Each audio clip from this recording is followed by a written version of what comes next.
Hey everybody, this is Dustin and Terry. So we're still out here looking at the Solitude, and we were talking about the brackets up there. And what we wanted to talk about is like when the putty tape, as you can see here, this is the back of the bracket.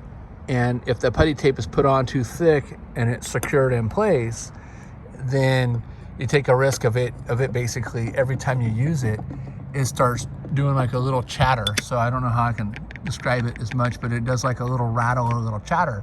Well, these screws that are here are self-tap, you know, they're countersunk screws. So when they put the putty underneath there, instead of it setting nice and flat in place, it's kicked out a little bit and it's spaced like the size of, like, we'll say a nickel or even thicker than that. And then it gets smushed out. Well, as that stuff drains down and bleeds out, it makes gaps and stuff in there. Then water and stuff can get back in there, causing damage to the screws and the molding. You see the little ears here on that? I don't know if I'm getting the right angle, but those two little ears that stick out, that's made to go into these brackets.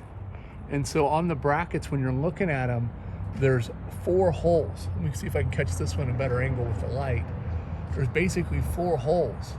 And it's basically for an adjustment to either position the awning higher or lower on it.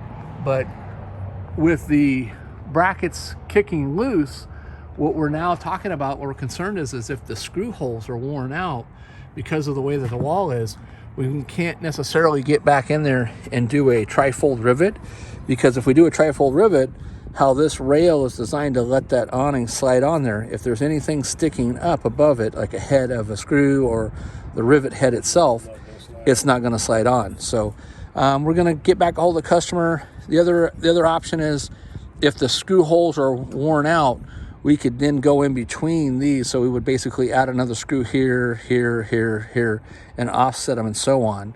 So anyways, stay tuned for more and we'll let you know the outcome of what happens with this bad boy.